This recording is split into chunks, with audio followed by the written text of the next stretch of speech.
being ready. The report which was done by the committee is actually much better. Colleagues will receive it because it clearly demarcates the schedules, the money from donor funding, conditional grants, and all other monies that need to go to every county. Number two, there is also clarity what every county has gotten in terms of donor funding, the FLOCA money, and all these other monies which have been in the program. Mr. Speaker, I would like to thank the Majority Leader for his comments, and my friend, my brother, Honorable Boni Halwale, who we woke up at 7 o'clock in the morning to make sure that this report is done. Mr. Speaker, this matter of dealing with the road maintenance levy fund is a problem. And it's a problem that has held us back until this time. I believe that the decision to allow the courts determine for us this matter in finality makes sense. Number two, Mr. Speaker, I would like to also say that I'm actually very happy that the committee, for the first time, with clarity, I remember, Speaker, we have come into this House and we've always asked that give us the amounts every county is getting in figures and from what agency, so that then, Mr. Speaker, we can explain to our people what needs to be done. I'm sure this House is aware that governors have already pronounced themselves. In fact, they were giving us 14 days so that they can make sure that this document is tabled here so that we can approve the money. My honest observation is that yes, just as much as governors are our partners, and we really want them to succeed, and we want to make sure that the funds are utilized well and effectively, we are beginning to feel that our governors are not giving us the best. Mr. Speaker, if you look at the audit discussions that have been taking place for the last 2 weeks, you'll realize that there's a lot of misappropriation, waste, and misuse of public funds. Audits are not up to date. In fact, Mr. Speaker, because I'm also in a position to know that the audits which we did the whole of last year, we are actually up to 2024-25.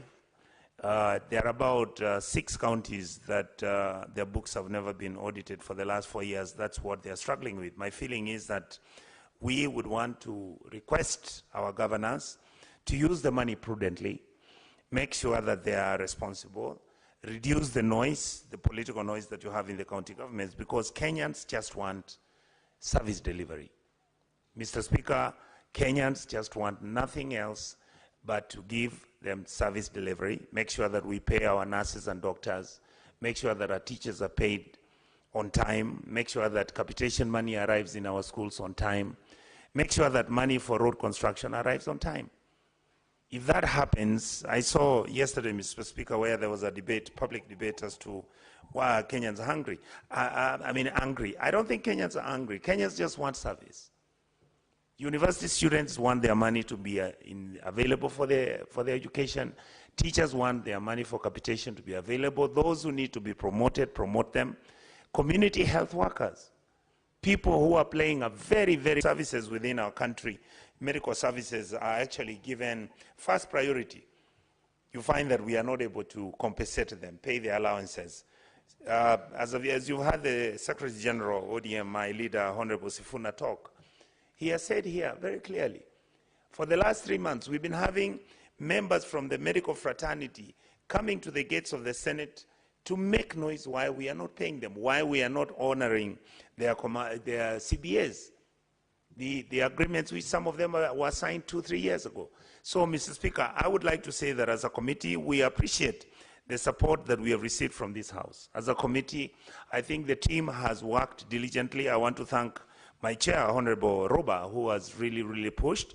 While he's aware, we've been having Honorable Halwale with his experience and energy to hold in brief. I think we've presented to this House a report that is believable, that is factual.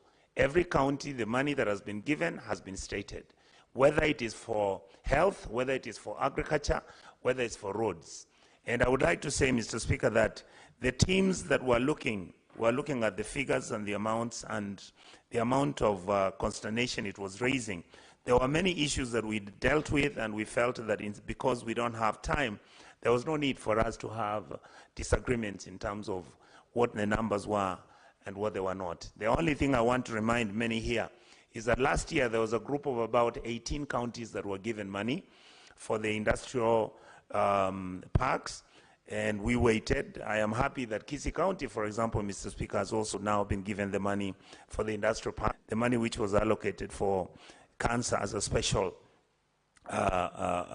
project has also been allocated. So I am positive and hopeful that we will continue working hard in this House. We will be standing our ground. I am happy that the senators, many senators in this House are now seized of the fact that we must be the people who are going to defend devolution. We must be the people who are going to make sure that when the money goes to the county governments, let us make sure, Mr. Speaker, that this money does the service that it's supposed to do. So that I am happy that the amount is about 50 billion, which is not small money. I believe that we will be able to finish the county aggregation and industrial parks. I believe there are many issues coming. I want to raise this issue, Mr. Speaker. Issues coming. I want to raise this issue, Mr. Speaker, before I forget.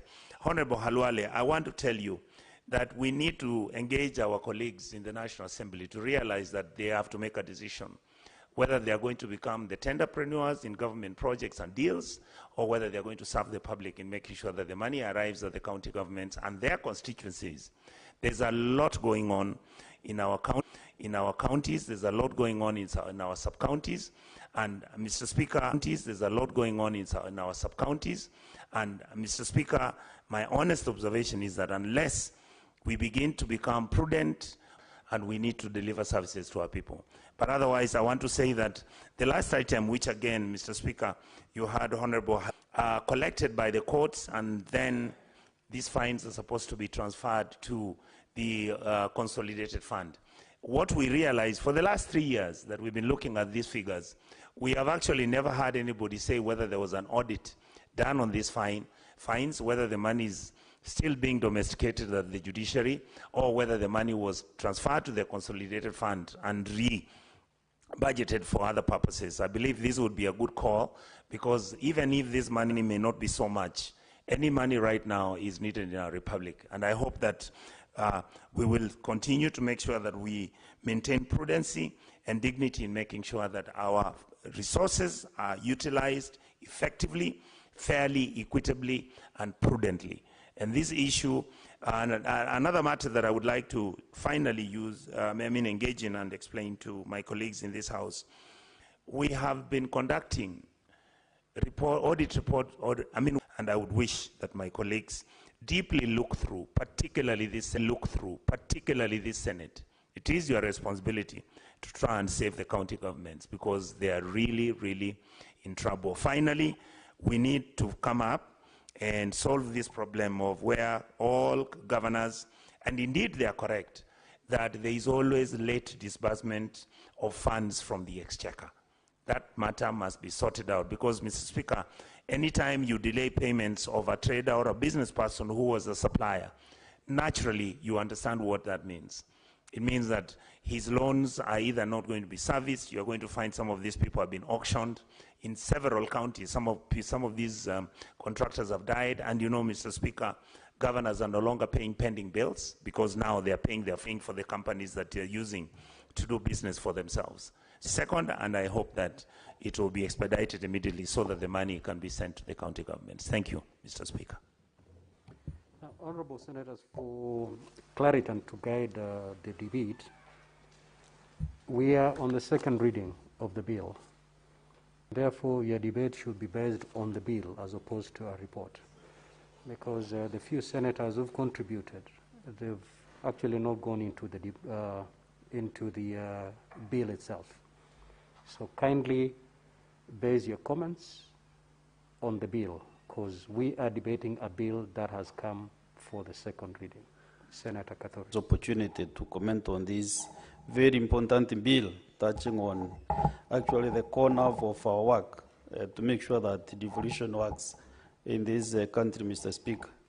Mr. Speaker, this bill is actually making provisions for the transfer of conditional allocations from national government's share of revenue and from development part, Mr. Speaker. Mr. Speaker, as you have guided, we are actually supposed to look into the content of the bill. And Mr. Speaker, first of all, is also to make a concern that these disbursements are coming towards the end of the financial year, Mr. Speaker. We are entering the fourth quarter next month, and that is, we have really drained the counties from spending this money to the people that we represent. All the same, Mr.